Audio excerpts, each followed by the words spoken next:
wabarakatuh. Bismillahirrahmanirrahim. Bismillahi ma syaa Allah, la yasuqul khaira illallah. Bismillahi ma syaa Allah, la yasrifus su'a illallah. Bismillahi ma syaa Allah, ma kana min ni'matin fa min Allah.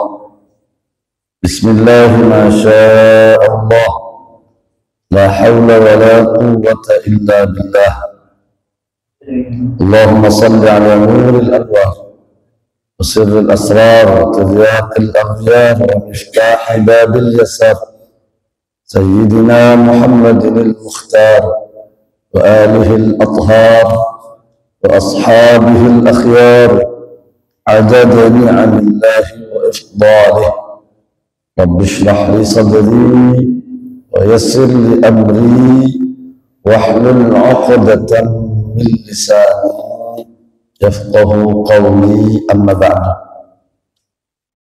Para jamaah salat maghrib rahimakumullah, berkhusus Ketua Dewan Kemakmuran Masjid Al-Ikhwan beserta seluruh staf dan jajarannya yang insya Allah senantiasa diberikan kekuatan oleh Allah di dalam mengemban amanah besar,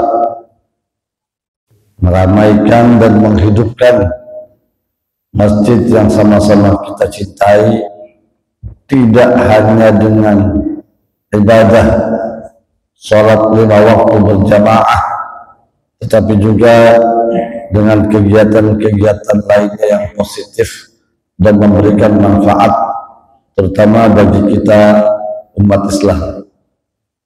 Bapak-bapak hadirin rahimakumullah, bersyukur kita kepada Allah bahwa sampai dengan saat ini Allah masih sayang sama kita. Allah masih kasih kita kesempatan untuk memperbaiki diri, untuk menambah kekurangan-kekurangan kita, terutama kekurangan dalam hal perbekalan yang akan kita bawa kelak. Kelaknya ini kita nggak tahu, kelak besok, kelak lusa, atau entah kapan.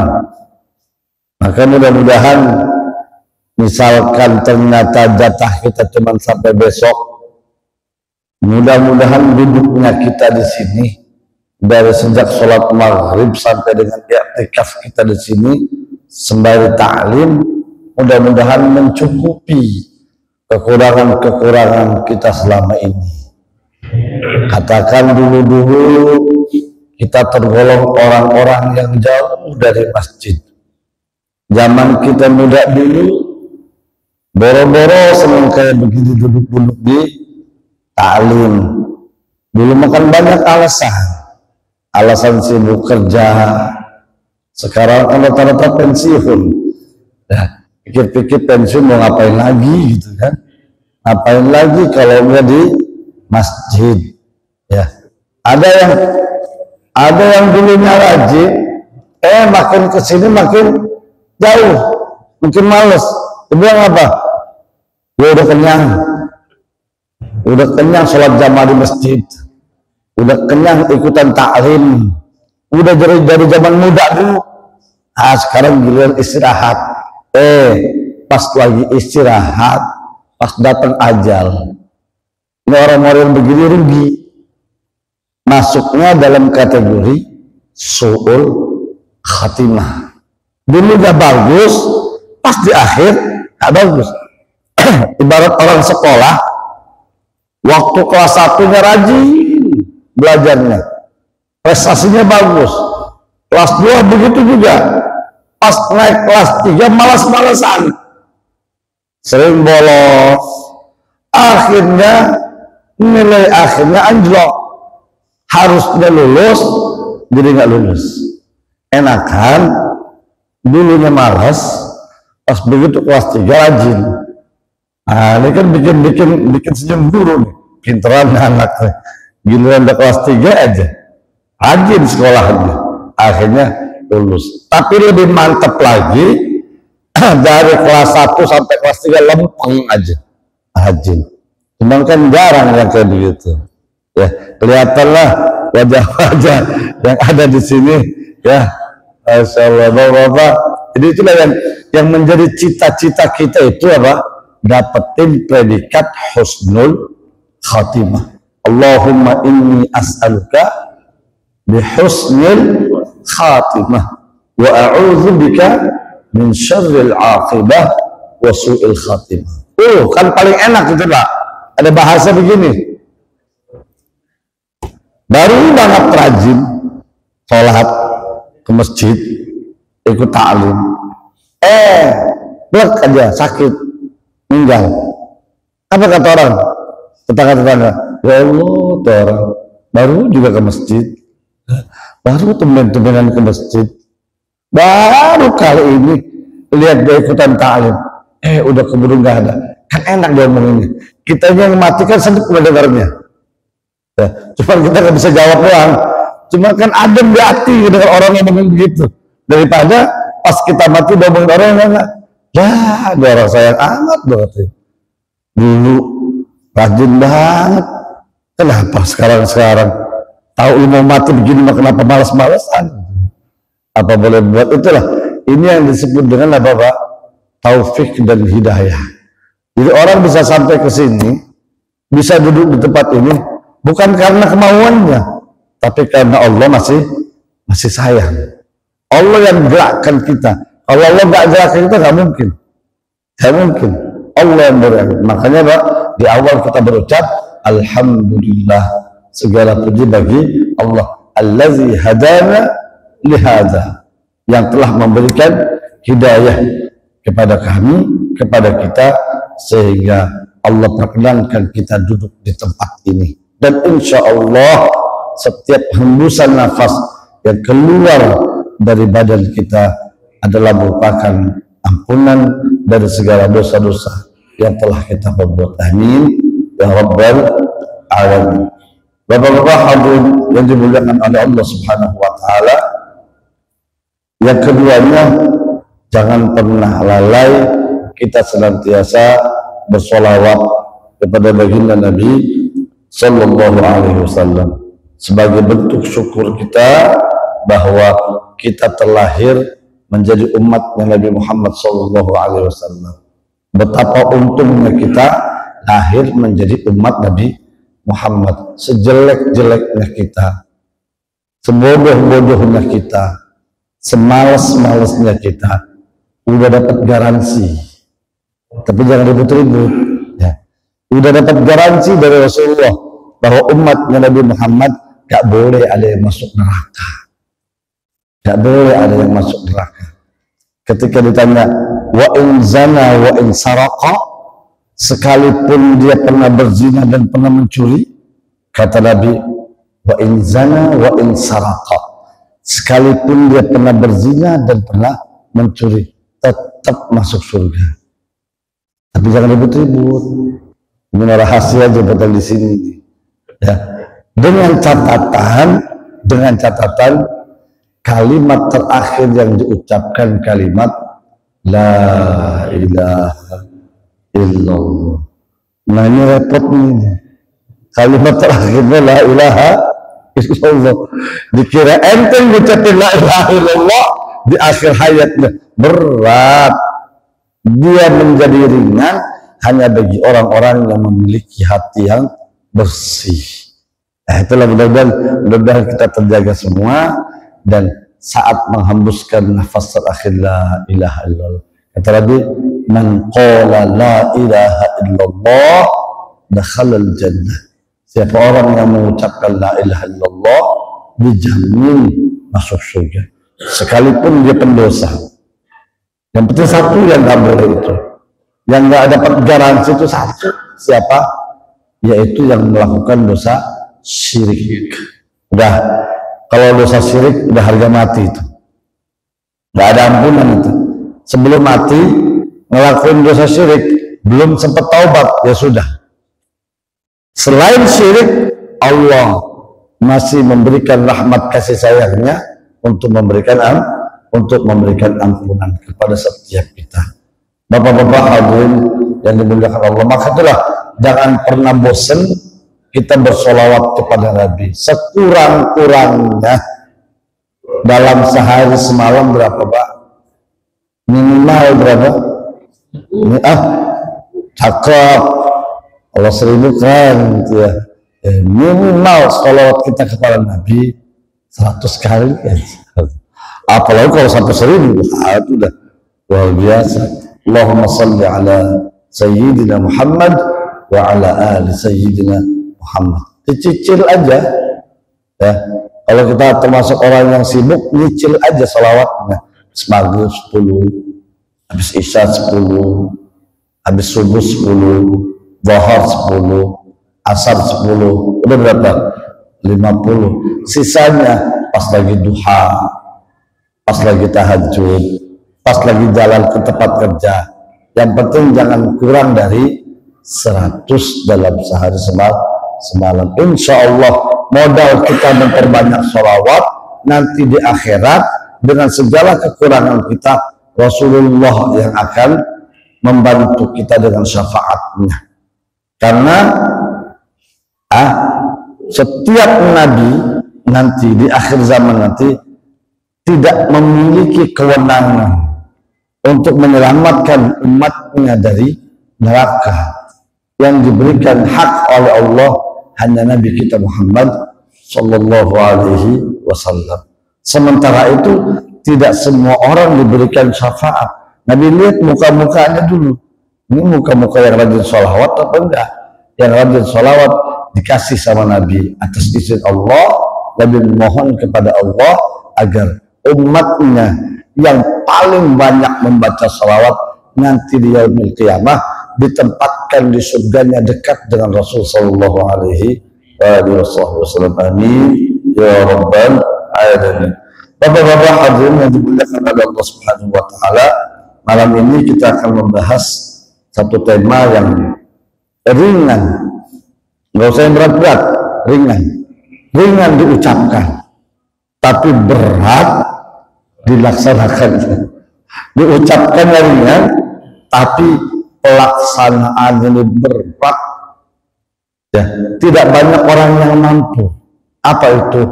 Al-ikhlas. Ikhlas. Enak kan kalau bicara ini anak ikhlas, tapi kita nggak tahu itu. Karena ikhlas mah tempatnya di hati, ya, bukan di mulut. Kaitannya dengan ikhlas ini menjadi syarat mutlak untuk diterimanya seluruh amal ibadah kita. Sebagaimana firman Allah Subhanahu Wa Taala, "Wa ma umiru illa liya'budullaha mukhlishina lahuddin." Berarti ikhlas ini adalah pondasinya ibadah. Ibadah apapun yang kita lakukan tidak ada keikhlasan di dalamnya, maka runtuh. Ibarat bangunan yang tidak memiliki pondasi akan gagal. Sehebat apapun bangunan itu, kalau pondasinya lemah, ambruk. Begitu maksudnya. Pondasinya yang menjadi syarat utama itu adalah pondasi dalam ibadah, yaitu keikhlasan. Apa itu ikhlas? Ikhlas itu artinya mengorientasikan seluruh perbuatan kita, seluruh amal ibadah kita tujukan semata-mata lillahi ta'ala. Inna salati wa nusuki wa mahyaya wa mamati lillahi rabbil alamin. Ujungnya lillahi rabbil alamin. Saya sholat ini karena Allah, bukan karena siapa-siapa, bukan karena malu. Ke masjid lah, gak enak sama tetangga, jadi omongan lagi terus ke masjid, berangkat ke masjid, gagal. Begitu ada pengumuman di masjid, ayo Setiap Jumat diumumkan siapa-siapa yang sedekah, ya, siapa-siapa yang menitipkan infak dan sedekah, ya.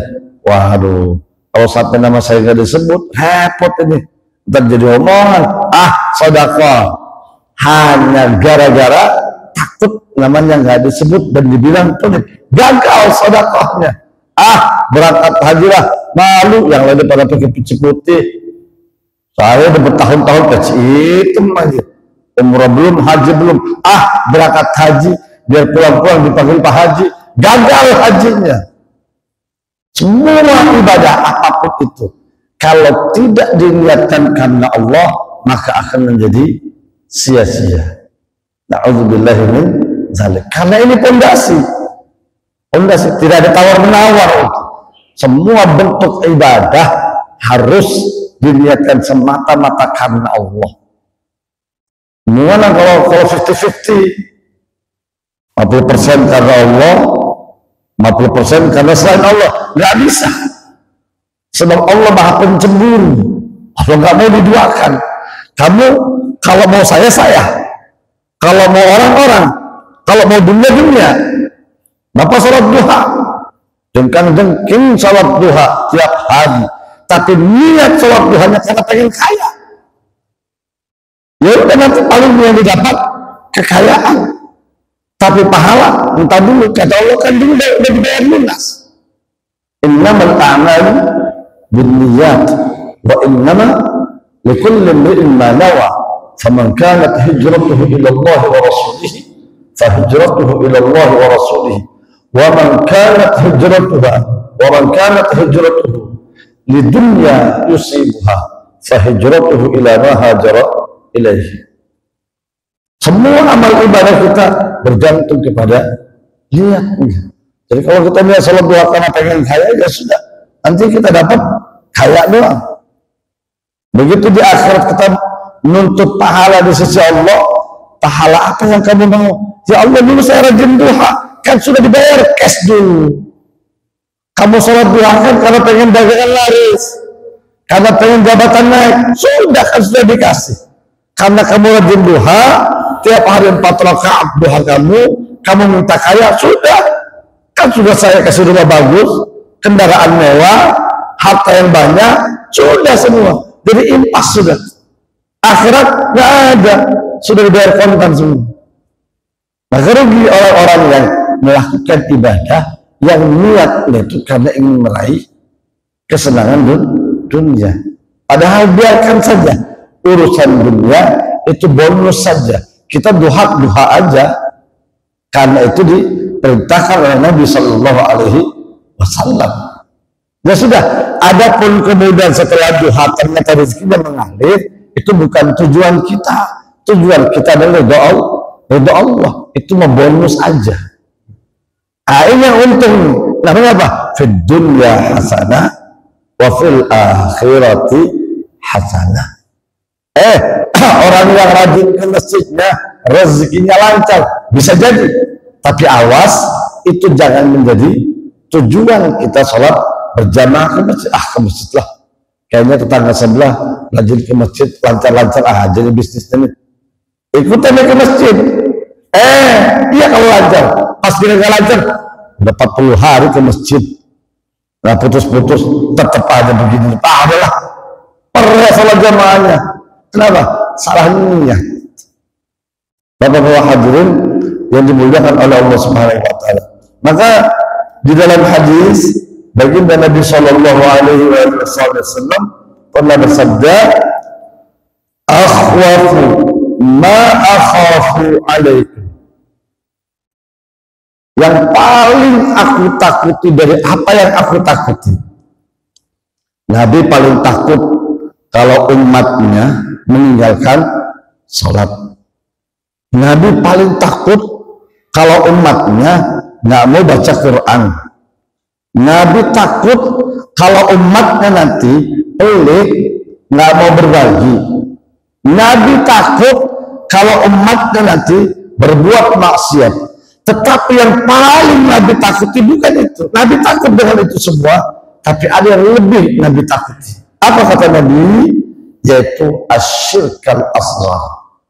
Yang paling aku takuti dari apa yang aku takuti itu, nanti umatku terjebak ke dalam perbuatan syirik kecil. Syirik kecil. Sahabat bingung. Setahu kita yang namanya syirik itu kan dosa gede. Dosa yang gak ada ampunannya. Nah ini kok Nabi bilang syirik kecil. Kok ada syirik kecil? Pak, yang namanya sahabat itu adalah tipikal manusia yang kalau Nabi ngomong itu pantang interupsi. Kalau Nabi lagi ngomong, nggak akan motong omongan Nabi, bahkan nanya pun nggak berani. Ini sebagai bentuk adab seorang sahabat di hadapan Rasulullah. Kecuali, jadi sahabat itu berani interupsi, berani nanya, kecuali ada sesuatu yang janggal gitu. Yang gak kepaham baru itu mentok-mentok mana. Selagi masih bisa dipahami, sahabat cukup hanya dengan bilang apa sam'an wa ta'atan, saya mendengar dan saya laksanakan. Itu sahabat tuh. Bayangkan Pak, saking taatnya sahabat, lagi begini, lagi di masjid, Nabi lagi menyampaikan sesuatu, ada satu di antara sahabat yang datang ke masjidnya masbuk, terlambat. Lagi jalan ke masjid, masjid dulu kan gak kayak begini. Jadi jangan bayangkan Masjid Nabawi dulu kayak Masjid Nabawi sekarang. Dulu mah ngablak-ngablak atasnya, cuman untungnya di Arab gitu, nggak ada hujan, ya, makanya panas terus. Lagi tengah-tengah Nabi duduk dengan para sahabat, Nabi berucap, jangan pindah dari tempat ini, jangan bergeser dari tempat ini sebelum saya selesai bicara. Nabi ngomong ini kepada siapa? Kepada sahabat-sahabat yang ada di dalam masjid. Yang di luar dengar, katanya nggak boleh bergerak, nggak boleh pindah tempat sebelum Nabi selesai bicara. Itu akhirnya apa? Diam di tengah terik matahari, ngarobah, panas-panasan, nggak ada yang tahu.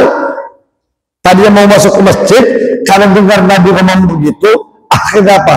Diam aja di luar, panas-panasan, sampai Nabi selesai bicara. Pas giliran Nabi selesai ngomong, dia nggak dengar. Begitu Nabi keluar ke masjid, orang kenapa panas-panasan di tengah-tengah terik matahari, disamper sama Nabi. Ente kenapa? Bukannya masuk ke masjid malah, apa kata dia? Sami'tuka, aku mendengar engkau berucap, jangan bergeser dari tempatmu sebelum aku selesai bicara. Nabi senyum. Maksud saya ngomong itu bukan ke kamu, ke sahabat-sahabat yang ada di masjid. Ini saya kata, saking taatnya seorang sahabat. Maka ketika Nabi ngomong, yang paling aku takuti dari apa yang aku takuti adalah syirik kecil. Sahabat nggak mau ngomong, tapi kalau nggak nanya, gimana ya? Kok ada syirik kecil? Akhirnya apa? Sahabat memberanikan diri bertanya. Qalu, mereka berkata, siapa? Para sahabat. Ya Rasulullah, wahai Rasulullah, wa masyirkul asghar. Apa yang dimaksud dengan syirik kecil itu? Bukankah Allah berfirman, inna syirka la zulmun azim, sesungguhnya syirik itu adalah dosa yang besar. Bahkan di ayat yang lain Allah pernah berfirman, innallaha la yaghfiru an yushraka bihi wa yaghfiru ma duna dzalika liman yasha. Allah tidak akan pernah mengampuni dosa syirik. Selain dosa syirik, ada peluang untuk mendapatkan ampunan dari Allah. Tapi kalau sudah dosa syirik, tidak ada. Tapi kalau engkau bilang ini dosa syirik ini, ada syirik kecil. Dijawab oleh Rasul Sallallahu Alaihi Wasallam. Apa kata Rasulullah? Qala ar-riya. Yang aku maksud syirik kecil itu adalah riya. Apa itu riya? Riya itu melakukan kebaikan dalam bentuk ibadah yang dia tujukan karena ingin dilihat oleh manusia dan mendapatkan pujian. Itulah namanya riya. Jadi riya itu asal kata itu ro'aya, artinya melihat. Jadi kita melakukan sesuatu ibadah maksudnya. Kalau selain ibadah itu nggak masalah. Bapak misalkan berangkat kerja necis gitu kan, pakai pakaian rapi, pakai jas, dia dilihat sama yang muda-muda gitu, biar kelihatan muda. Nah, itu nggak termasuk riya. Tapi kalau yang kaitannya dengan ibadah, sholat, ya pengen dilihat, sedekah, pengen dilihat, akhirnya nggak boleh. Ini sudah masuknya syirik kecil. Gampang nandainnya. Jadi kalau ada pas Jumat misalkan diumumkan ya nama-nama yang memberikan infak, bapak anu, terus ada salah satu bapak yang nggak kesebut namanya, datang ke masjid ngamuk-ngamuk ke DKM, nah itu berarti belum ikhlas. Atau jangan-jangan yang ikhlas itu kali Ustaz yang lulusnya hamba Allah. Nah dulu lihat dulu nominalnya. Kadang-kadang yang lulus hamba Allah itu yang nominalnya kecil. Yang lain 500.000 sebutin nama. Karena dia 50.000, adalah tulis saja hamba Allah. Giliran 50.000 hamba Allah gitu. Nah, belum tentu juga ikhlas. Artinya keikhlasan itu tempatnya ada di dalam hati. Kita nggak pernah tahu siapa di antara kita ini yang duduk di sini adalah ikhlas hatinya karena Allah. Kita nggak pernah tahu, sebab ikhlas itu adalah rahasia antara dia dengan Allah. Jadi jangan sampai kejebak kita dengan perbuatan riya. Wah, kalau begitu besok-besok hanya nggak ke masjid lah, nggak mau jamaah ke masjid. Kenapa? Takut riya. Takut riya, sholat mau di rumah aja lah. Nah, justru orang yang seperti inilah orang yang terjebak ke dalam perbuatan riya. Itu nggak mau ke masjid gara-gara takut riya. Sudah riya itu namanya. Sebelum riya sudah riya juga.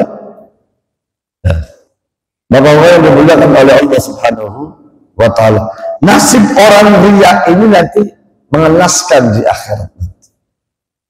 Masuk ke surga enggak, ke neraka enggak, luntang lantung. Yang lain sudah beres hisabnya, sudah masuk ya ke dalam surga. Ini tandain aja nih pada KM ya. Nanti ditambahin aja nih jamaah yang rajin nanti di akhirat ya. Nah, nanti mau reunian ya, dicek nanti siapa yang belum ada nih ya. Nanti intip betul ya. Di neraka ada enggak? Di neraka enggak ada. Ternyata apa? Oh, ada orang bulak balik teriakin, jangan-jangan jamaah kita itu Haji nggak boleh masuk ke surga, nggak boleh masuk ya, ditutup pintunya. Ke neraka dicek nggak ada nama di neraka. Ya orang waktu di dunia sholat, haji udah ya, tarawih rajin, tadarusan iya, bangun masjid ikutan sedekah, tapi kok nggak bisa masuk ke surga. Pas begitu menghadap Allah, ya Rabb, kenapa kok saya nggak bisa masuk surga? Sementara di neraka juga nggak ada nama saya. Teman-teman saya dari ikhwan nungguin mau pada reunian, tinggal saya di mondar-mandir, nggak karu-karuan. Kata Allah, pas dicek, karena yang ini mah nggak ada di catatan ya, di buku catatan amal nggak ada. Karena yang namanya keikhlasan itu nggak bisa dideteksi oleh malaikat. Jadi malaikat nggak nyatet tuh ikhlas enggak ikhlasnya kita. Yang malaikat catat di dalam buku catatan amal itu apa? Sholat kita, puasa kita, haji kita, ikhlas enggak sholatnya, ikhlas enggak sedekahnya, ikhlas enggaknya, malaikat enggak tahu. Karena rahasia dia dengan Allah. Tuh hebatnya ikhlas itu, nyempil di dalam hati, enggak kedetek sama malaikat. Nah, begitu dapat buku catatan amal, iya tuh lagi dapat buku catatan amal mah bagus. Pagi itu bukunya. Latih, alhamdulillah. Sholat lengkap, puasa lengkap, jamaah lengkap. Ini pas begitu. Ketahuan di mana? Pas ditimbang. Pas ditimbang kok ringan. Nah, datang menghadap Allah. Kata Allah, ana aghna syuraka'i minasyirk. Ingat gak dulu kamu, sholat kamu itu karena siapa? Bukan karena aku. Kamu sholatkan karena pengen dunia, karena pengen kaya, karena pengen sukses. Kamu sedekahkan karena pengen dapat imbalan 700 kali lipat, karena pengen disebut kamu sebagai orang yang dermawan. Jadi nggak ada ibadah kamu karena saya, berarti nilai ibadah kamu kosong. Ya sudah, karena nilai ibadah kamu kosong, ya sudah, sono kemana? Ke neraka. Akhir-akhirnya ujung-ujungnya ke neraka. Na'udzubillahi min. Capek-capek kita ibadah, ya. Maka ini yang perlu kita jaga, yang perlu kita waspadai hati kita. Jangan sampai, makanya kita terbiasa setiap mau sholat itu melafazkan niat. Bukan niat ya, melafazkan niat. Karena niat lagi-lagi di dalam hati. Kalau yang kita ucapkan, usalli fardhu isya'i arba'a raka'atin mustaqbilal qiblati ada'an ma'muman lillahi ta'ala. Itu bukan niat, bukan. Itu namanya apa? Melafazkan niat. Ya. Tujuannya apa? Untuk mengingatkan kita. Barangkali tadi dalam perjalanan ada niat yang bergeser. Tadinya karena Allah, tiba-tiba bergeser. Nah, maka ditegaskan oleh kita sebelum kita mulai sholat dengan lafaz sholli fardal maghribi salat lillahi ta'ala. Begitu mengangkat tangan, melafalkan Allah, hati kita mulai berniat. Jadi niatnya di hati. Sambil Allah, hati kita niat, saya sholat maghrib 3 rakaat menghadap kiblat karena Allah Akbar. Harus tuh. Kalau dalam hati harus. Kalau enggak sah sholatnya. Dalam mazhab Syafi'i. Kalau usollinya, bapak baca usolli bagus, enggak baca usolli enggak salah. Jadi kalau tetangga sebelah enggak baca usolli, jangan dimarahin. Itu orang sholat enggak kedengaran usollinya, itu enggak harus. Justru jangan-jangan ada yang usolli keras, usolli fardhu, tapi pas Allahu Akbar hatinya enggak berniat, ini yang salah. Sebab yang usolli tadi bukan niat, itu namanya talaffuz.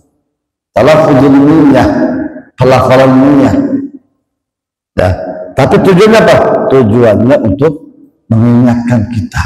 Jangan sampai sholat yang kita kerjakan ini ya terkotori karena apa? Karena sesuatu selain Allah. Jadi yang kencang lillahi rabbil alamin. Hari Jumat, kotak amal jalanan, pasang niat,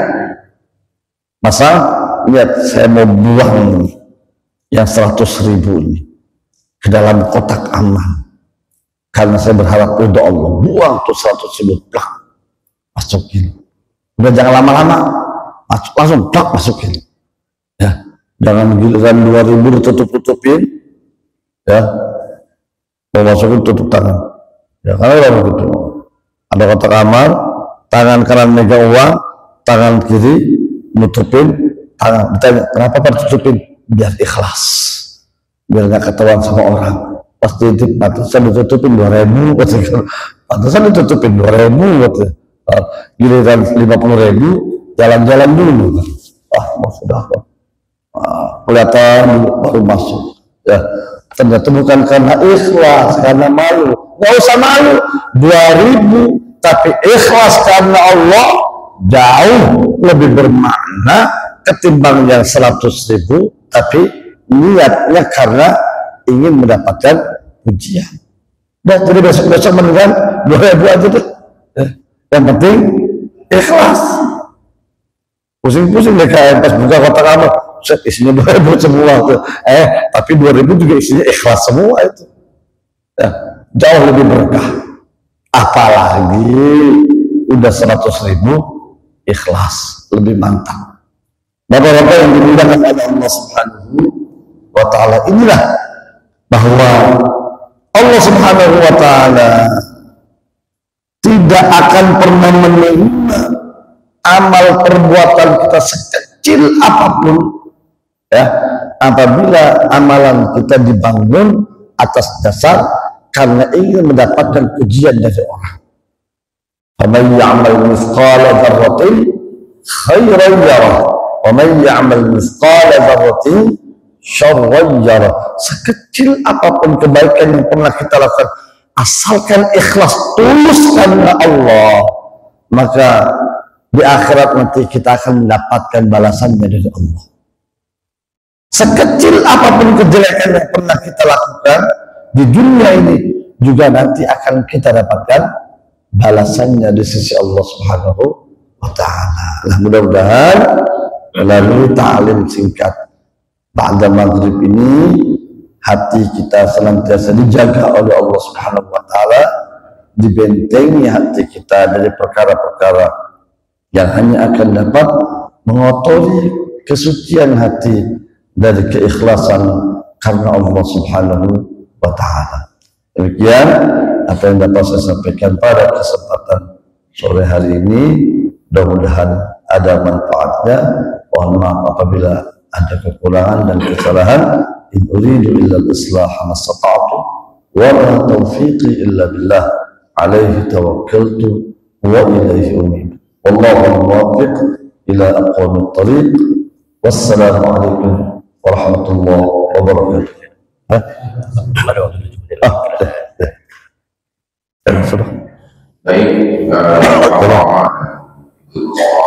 jadi tadi materi yang disampaikan oleh Ustaz Al-Fahri yaitu tentang ikhlas, ya, ikhlas beribadah, ikhlas bersedekah, dan ikhlas dalam arti kita niatkan amal. Ya, mungkin juga pada waktu kurang lebih pagi siang Ustaz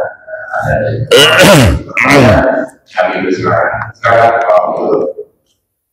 Assalamualaikum warahmatullahi wabarakatuh. Waalaikumsalam. Kalau seandainya seseorang beramal kemudian mengatasnamakan nama Allah, tetapi terbersih di dalam hatinya ketika disebutkan nama Allah itu saya. Terus kemudian ada prinsip saya apa? Saya termasuk orang yang ini, orang yang sebetulnya ikhlas. Itu kira-kira apakah itu masih dalam kategori ikhlas atau enggak? Tapi memang disebutkan enggak, dia nggak mau disebutkan nama Allah. Tapi ada dalam benaknya itu ini gitu. Jadi apa ya? ingin dikatakan bahwa dia itu orang yang ikhlas. Yang pertama. Kemudian yang kedua, masalah niat sholat. Terus terang saya sering menanyakan hal ini kepada jadi mohon nanti dari Ustaz bagaimana. Terus terang sampai sekarang itu kalau seandainya diminta misalnya Allah baru dalam hatinya sorry baru ini sudah terang nggak bisa. Jadi justru Allah kabarnya justru nggak fokus gitu. Bahkan kadang-kadang kabarnya ya hilang. Jadi dari Allah kabarnya itu misalnya kalau misalnya kita pakai sorry pardon duri atau itu Kira-kira untuk mengatasi hal seperti ini, kira-kira masih. Assalamualaikum warahmatullahi wabarakatuh. Waalaikumsalam. Bismillahirrahmanirrahim. Pertanyaan yang bagus. Ini kadang-kadang jadi jebakan buat kita. Sesuatu yang kita anggap itu adalah cara kita untuk melakukan sesuatu ikhlas karena Allah dengan basa-basi, dalam tanda petik dengan basa-basi menulis hamba Allah, sementara hati kita berbisik itu saya loh. Ya. Lagi-lagi tadi ikhlas itu tempatnya di hati. Bisa jadi ada orang yang melakukan sesuatu, nih tuh saya kasih tuh 500 juta, di mulut seakan-akan dia adalah orang yang pamer dengan sedekahnya, tapi hatinya terbebas dari itu. Ini jauh lebih bagus daripada orang yang berpura-pura ikhlas dengan mencantumkan hamba Allah padahal di hatinya terbesit kalimat yang merusak keikhlasan. Yang pertama tadi, ini masuk kategori orang munafik. Innal munafiqina yukhadi'una Allah wa huwa khadi'un.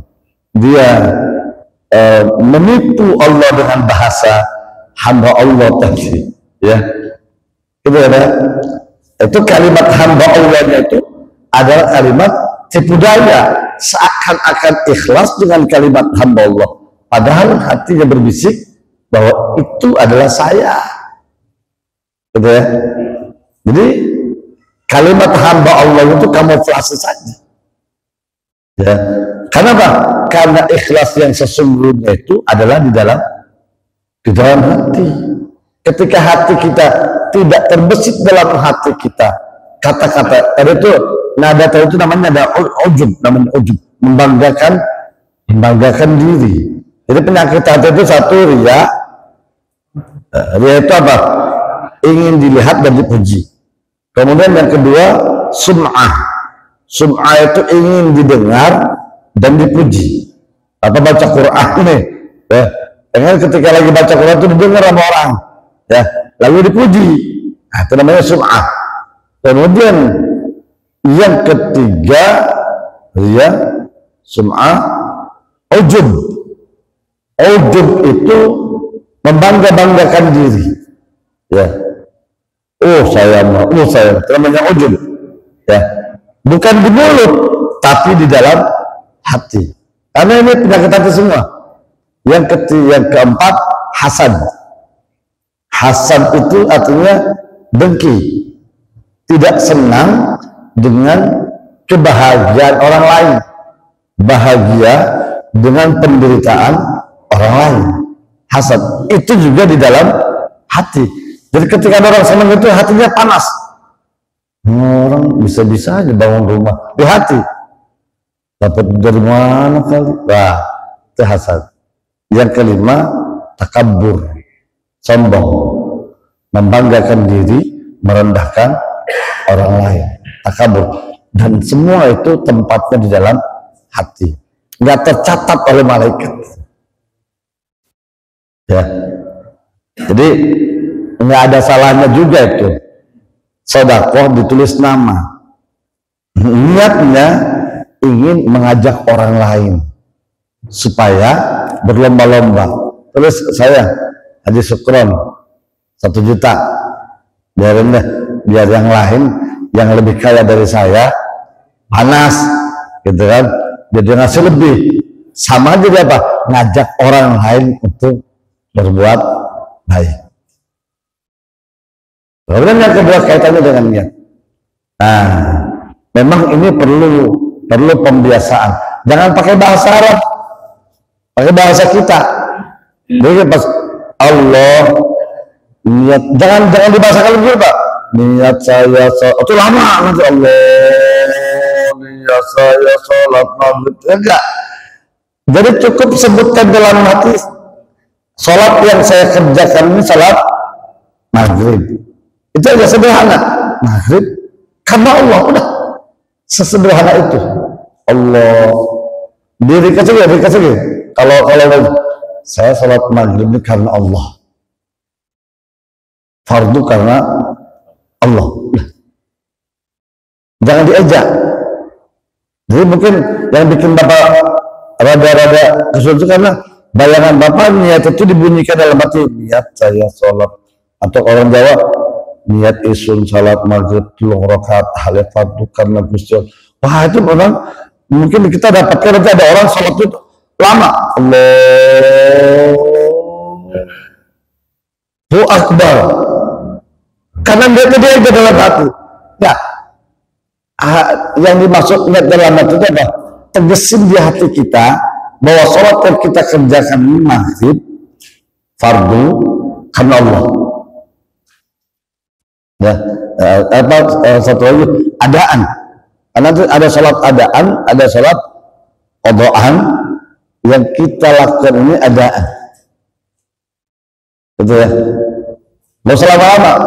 Kalau masih repot juga, sudah. Yang terakhir ya Allah, sebutkan nama Allah ya, karena Allah, udah. Kenapa Pak? Kita bisa khusyuk sholat itu kadang-kadang cuma di situ, cuma pas lagi takbiratul ihram, beneran. Setelah itu kadang-kadang melayang kemana-mana.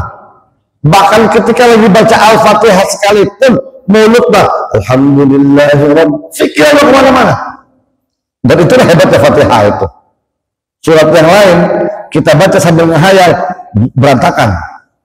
Bapak baca Al-Kafirun sambil mikirin proyek, nggak muter-muter. Tapi Fatihah Bapak ajak jalan-jalan kemana pikiran, Fatihah jalan. Hebatnya Fatihah itu. Jadi kita bisa khusyuk, bisa fokus itu sholat kadang-kadang cuma di takbiratul ihram itu. Jadi sekurang-kurangnya kita apa? Nyebut karena Allah. Zikrullah, ingat Allah di saat takbiratul ihram. Insya Allah Allah kasih taufik, dimudahkan. Insya Allah. Baik, silakan mungkin saya menambah yang apa tadi dari Pak. Misalkan kita seorang ya kita sedang jalan ke masjid, imam sudah membacakan ayat, dan ketika tahu ayat itu ayat, boleh kita membaca niat di jalan. Jadi mungkin efek waktu kita jalan langsung niat, boleh. Satu, karena nanti kalau bicara mazhab yang lain, Bapak dari rumah ke masjid aja itu sudah niat ya. Ini kita bicara mazhab Syafi'i yang kita anut, yang banyak dianut oleh kita. Jadi kalau selain mazhab Syafi'i, Bapak nggak perlu lagi di hati usolin, enggak. Ngomong usolin nggak usah, dan Allahu Akbar itu sudah apa? Yang saya dari rumah ke masjid ke sini tujuan buat sholat kok, dan itu adalah niat ya. Itu juga niat bagi selain mazhab Syafi'i. Ya. Tapi mazhab Syafi'i harus waktunya pada saat takbiratul ihram. Pada saat Allah. Wallahu a'lam bissawab. Ya, baik, ya cukup ya. Masuk waktu ya. Saya itu dulu. Baik, bahwa kita sama-sama tutup dengan doa. Bismillahirrahmanirrahim. Allahumma shalli wa sallim wa barik ala sayyidina Muhammad wa ala ali sayyidina Muhammad. Allahumma ij'al jam'ana hadha jam'an marhuma wa tafarruqana min ba'dihi tafarruqan ma'suma.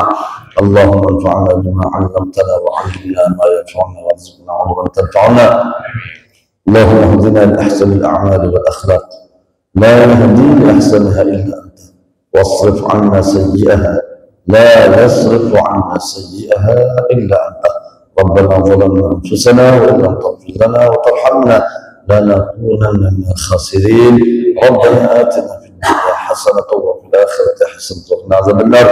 وصلى الله على سيدنا محمد النبي الأمي وعلى آله وصحبه وسلم.